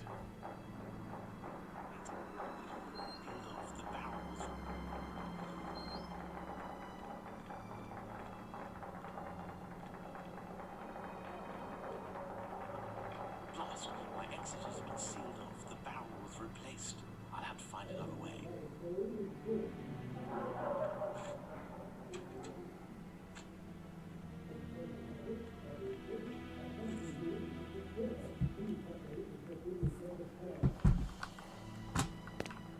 I need something.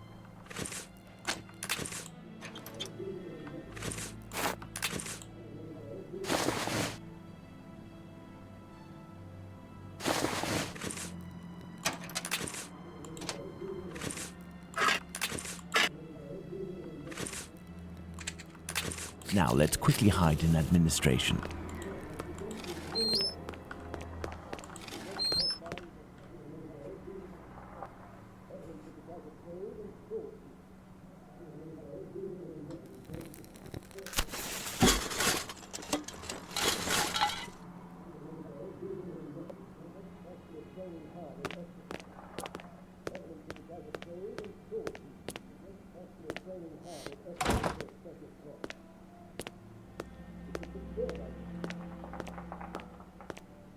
Let's visit Joseph Levy at 36 Middlesex Street. Here I am in Middlesex Street. Let's find number 36.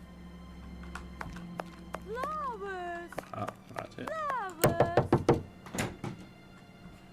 Hello, sir. What do you want? Hello, Ma'am. I would like to speak with Mr. Levy. Do you know if he's in? I am Mrs. Levy, his wife. He's not arrived yet. Do you know when he'll be in? No idea. You know, he works at the butcher's and helps at the slaughterhouse. It often happens that he doesn't come in until early morning and then leaves right away. Well, listen, as soon as your husband Joseph returns, tell him that... My husband isn't called Joseph. You aren't the wife of Joseph Hyam Levy? No, of course not. I'm the wife of Jacob Levy. Mr. Hyam Levy used to live here with his parents, but he moved. Mommy, who's the man that you are talking to? But this poor child has syphilis. He carries the mark on his face. Leave us, children. Go back inside with your brothers and sisters. Yes, Mother.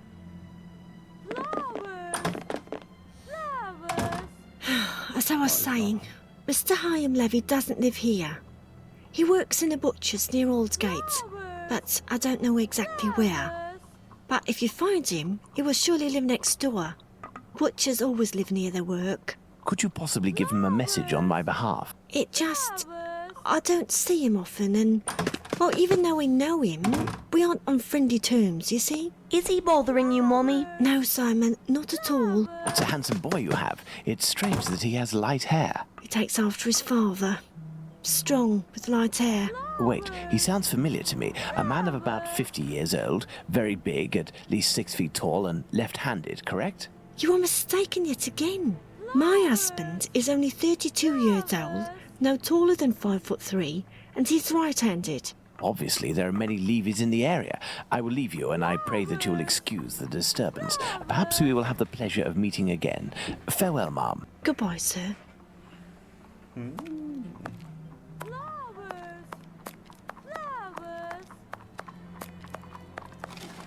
Daddy! I must return to Baker Street. Let's go to Baker Street.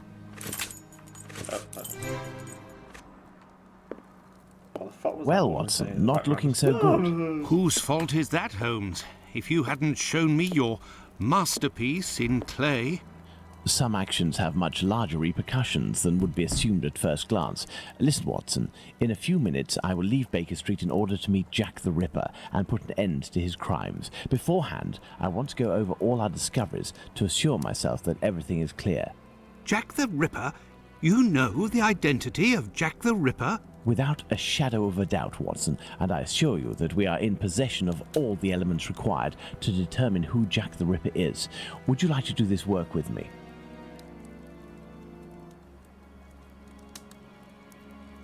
Well, we are still missing certain information in order to finish this investigation, Watson.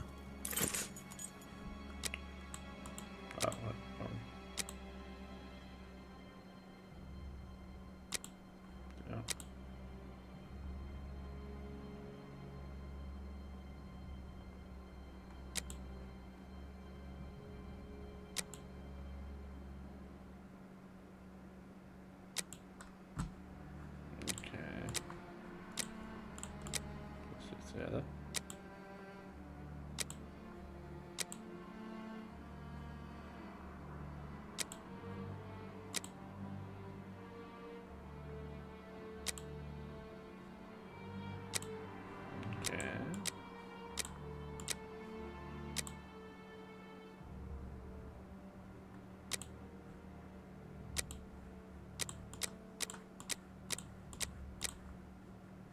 Okay.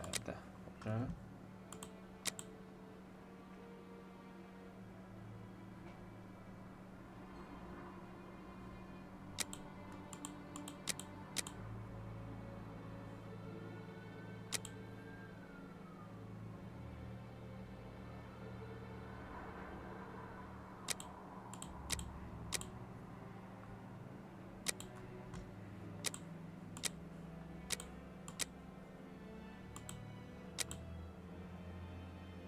Um,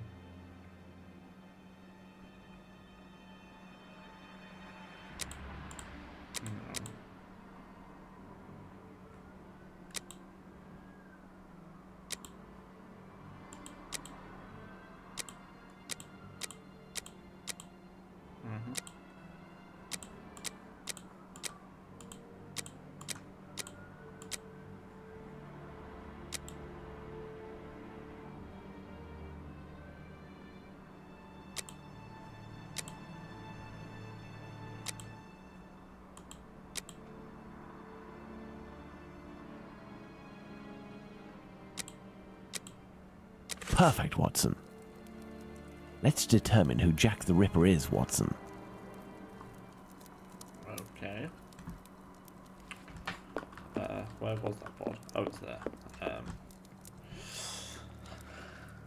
I'm gonna leave it there. I've run out. Just get the fuck out of here. Get out of here. Ignore him. All right. Because this is Owen from later on. As you can tell, it's a bit darker in here. But I realised I was basically just so close to finishing this game that there'd be no point in making another part. So I might as well just finish it here. So. Yeah. Thus, we have 5 suspects. Let's add the elements that correspond to each of them. Yes. So, just saying it now. If the camera is glitching out a bit, I do apologise. It's some USB problems. I don't know. Right, so, yes. Okay. Pallet's poor. He isn't poor. Well, I won't say he's poor. Sure. Well, he is or was a butcher. Sure.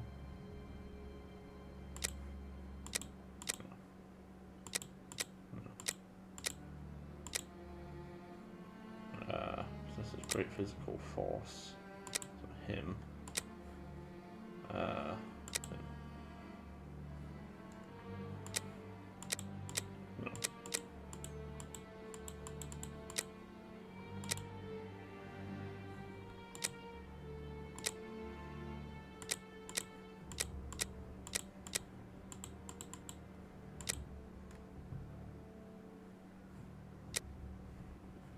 Oh, here we go. Workman's clothes.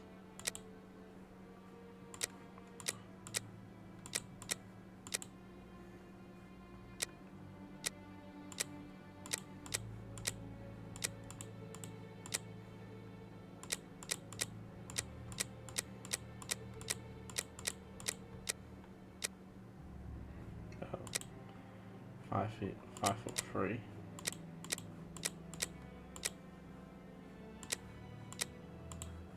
Nope.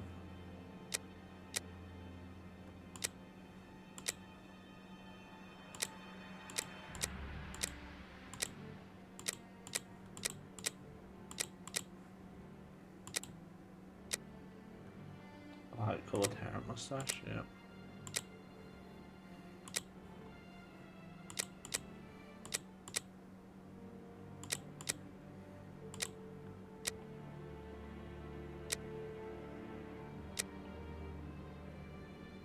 Is that not everything?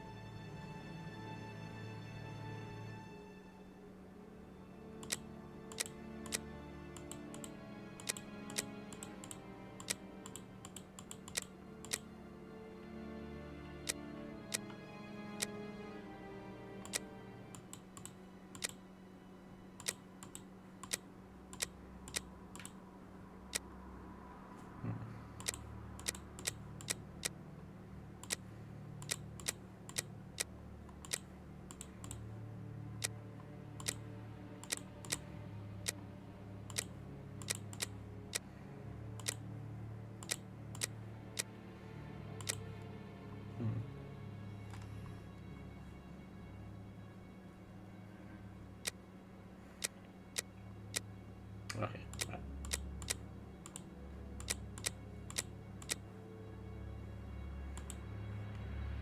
Right.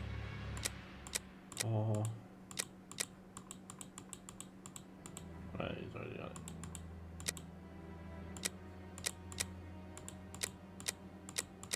Oh, there we go. I didn't know he used to be watching.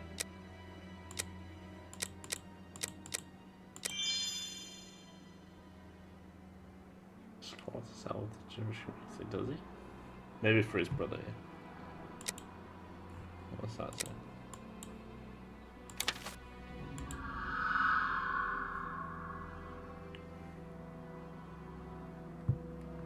Okay. And there you go, Watson. Jacob Levy, Jack the Ripper. Fantastic, Holmes. And terrifying. But some aspects of this case are still unclear, at least for me. For example, Watson? Why does the man only kill prostitutes? The man kills prostitutes because he blames them for the misery of his life. He must have frequented them assiduously, and during these nocturnal visits, he contracted syphilis, which he passed on to his spouse, and via her, at least one of his children.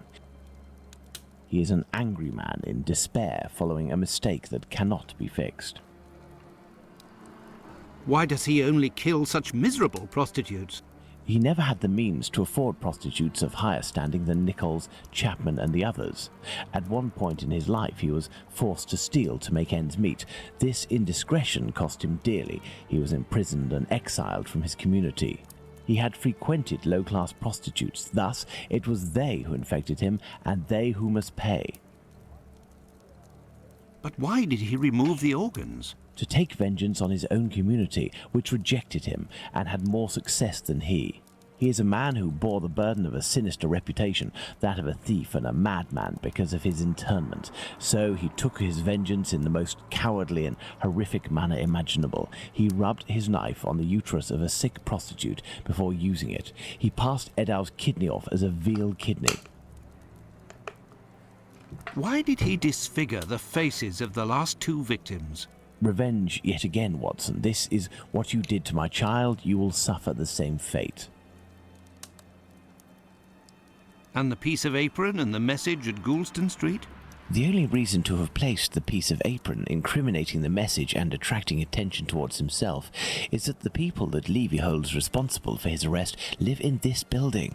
The butcher's where he committed the theft is found in Goulston Street, and the majority of the butchers who denounced him surely live close to their workplaces. But finally, Holmes, why didn't his wife or anyone else notice anything? His wife has many children and must be very busy. The man is a butcher, which must facilitate things when one is questioned by the police in the street and must justify the bloodstains on oneself. Furthermore, butchers often work during the night as the meat must be sold fresh each morning. His nocturnal absences were easily justifiable. Finally, he works in the butchers or slaughterhouses. Nothing could be more simple than slipping a kidney in here and using a knife oiled with human blood there. This story is frightful, Holmes. Indeed, Watson. Lies, infidelity, venereal disease, murder, mutilation, and finally cannibalism. A complete anthology of what humans at their most vile are capable. Let's go at once to Whitechapel and put this madman where he can do no more harm, Holmes. Let's, Watson.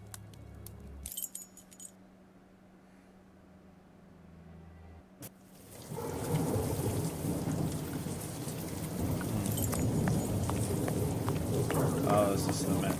Yeah. I do believe we are not alone. I hope these men won't prevent us from passing.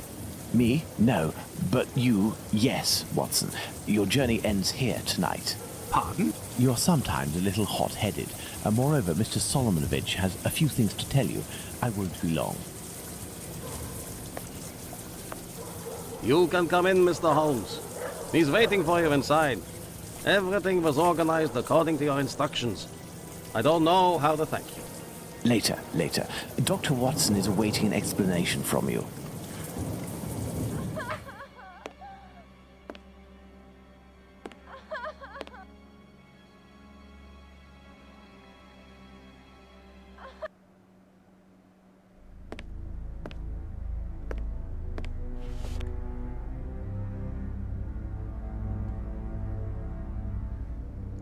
Right, well this has just set everything off, hasn't it?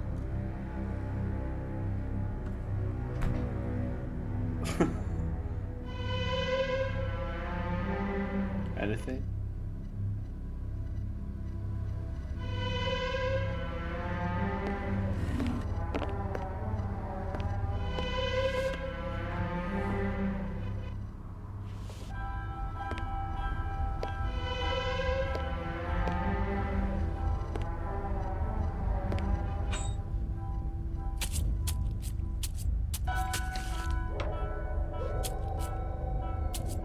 Oh, maybe it's not meant to have speech.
Okay.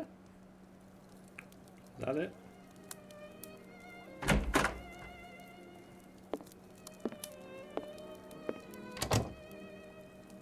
Hello, Watson. Holmes, have you the slightest idea what you are doing?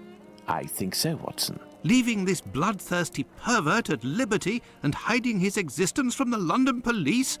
What folly! Certainly, the police will never find their man, but with so many men deployed, this affair will indirectly have a benevolent effect on the crime in the vicinity. But Holmes, wait! Justice hasn't been served, and we are accomplices to the fact. Justice? But I don't serve justice, Watson. I serve truth. And, incidentally, I serve my country, and I don't think that I have ever served it better than today. Imagine if after months of terror and a murder as abominable as that of Miller's Court, we deliver to the English people a man of the Jewish faith, a journeyman and head of family as the guilty party. A man who forced members of his own people to eat human flesh. All of this contained tension would have exploded in a myriad of anti-Semitic acts which would have thrown Whitechapel into a rage of fire and blood. And this man's family, who are completely innocent and have suffered more than their lot, would have been the first in the line of sight. Should we condemn an entire people to shame and promise them 1,000 wounds because one of their members committed an unmentionable crime? Neither I nor you have the right to do so. Jacob Levy, Jack the Ripper, is now in the hands of his own people. I have complete faith in Mr. Solomovich and the members of his community who, I remind you, courageously helped us. They took great risks and acted with the most salutary discretion. And, oh yes, it is understood that you cannot chronicle this investigation. It would be best to invent a story that takes us far from London during the somber period, in pursuit of, let's see, something challenging. A ghostly dog that glows in the night. Don't be ridiculous, Holmes. But what will happen now? The police will endure a serious setback and a real loss of credibility. And this man? Well, a few months after the murders have ceased, the police commission, finding themselves at an impasse, will come up with a story to tell, and everyone will vow that they know the secret identity of the killer without having the right to reveal it. As for Jacob Levy, Jack the Ripper, he will be imprisoned by his own people. He will pace like a lion in its cage until the end of his days, haunted by his crimes and his insatiable vengeance, until finally the disease which drove him to kill those poor women will finish its work and make him its final victim.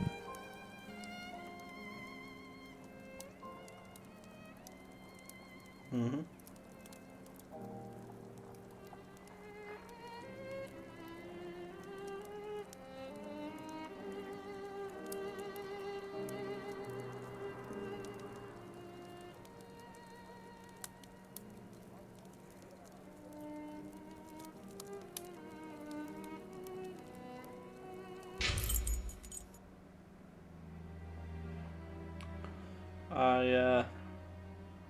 I honestly did not know how close to the end I was. I was minutes away. I generally thought I'd be like 20 minutes later.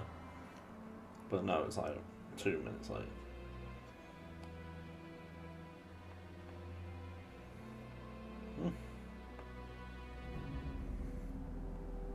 So what did I think of the game then? So,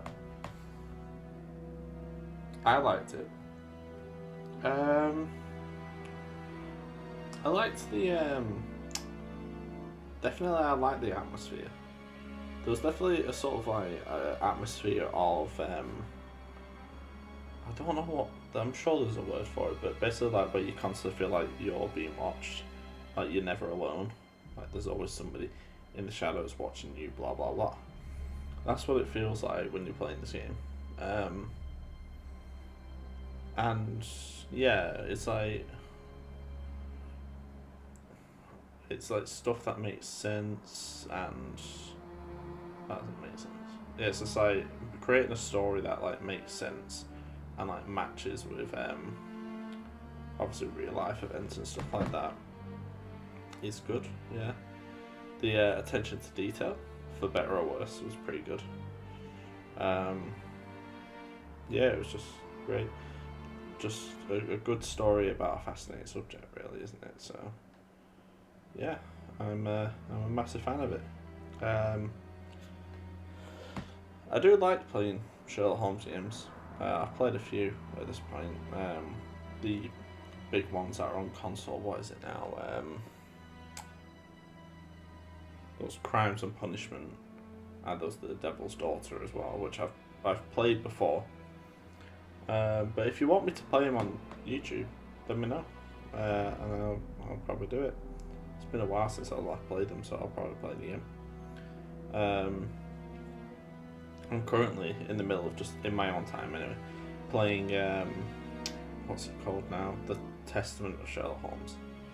I'm playing that a little bit at the moment, just to, when I'm not recording, appease my detective. You're right, bro. Appease my detective. What's the word? Itch. Yeah, that's probably what it is. I'm guessing you can hear that. That's the printer that I'm leaning on. Is making noises. We'd like to thank our fans and players. Without you, we won't be here today. Gary G, who missed his last saving throw, RIP. The first DM, he taught us to roll the dice. He opened the door to new worlds. The SSHF, Theory and Alexis that have been constantly helping us out at work. Marita Robinson, Becky Waxman, and the Game Boomers, the focus team, all supporting us in all situations. Names: Patrick from Cyanide, Paul from Big Fish Games. Oh. So based on one of many theories of who Jack the Ripper really was, a game based on theory rather than fact, the views expressed in the game are not those of its developer, publisher, blah blah blah blah. All trademarks are the property of their respective owners. But tell you what, like saying that I was playing the Testament of Sherlock Holmes, something I've realised is it's the same map, same character models, maybe like a little bit more upscaled, but still. I see a little dot on the black screen that's rising. So be it. But yeah, so like the guy, the what's his name? I can't remember. Hardiman? Yeah, Hardiman makes an appearance in the Testament of Sherlock Holmes. As well as who else? What's his name now? There's the guy that was in the pub behind the door. I can't remember his name. But he makes an appearance, maybe not as himself, but his character models are. The fat prostitute, what was that? Danny makes an appearance. Okay, Danny makes an appearance, funnily enough. And yeah, so yeah, like I said, it's just like there's returning characters and stuff like that. So it's pretty much just a sequel to this, and it's set in Whitechapel again. So yeah, but I'm talking about a game that isn't this one. So I would recommend this game. I actually really enjoyed it, and it's a good brain teaser. A little bit of, I don't know, not twinkling. What's that? What do you mean? Something I would change is sort of a little bit more hand-holding. And what I mean by that is like actually telling people what they need to do in certain puzzles. Sorry, I'm burping. There are generally just some puzzles where you have no idea what the hell you need to do. It's just here's a puzzle, solve it, and it's just like, but I don't even know like where to start. It's just like I don't even know what the end result is meant to be. So it just doesn't really make sense. What's this? Play more. Okay, Dracula's Origin. I own this, and I think I own this actually, but I don't own this one. I own these three because along with this game there was a Steam sale on, and I bought like 6 Sherlock Holmes games. I think it was this one, and this one, and there was the Testament of Sherlock Holmes. And I think there was 2 others as well. So, well, yeah, these 3: Testament of Sherlock Holmes and this one, Jack the Ripper. So there'd be one other game, but I don't know, and it's not this one. So, but yeah, yeah, thank you very much for watching.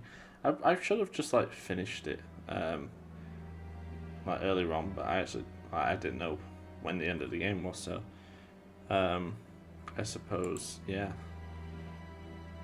it's good. So yeah, thank you very much for watching. If you enjoyed the series, please leave a like, rating, and subscribe, and I'll see you all next time, whenever that may be, with another game, whatever that may be. At this point in time, I don't know.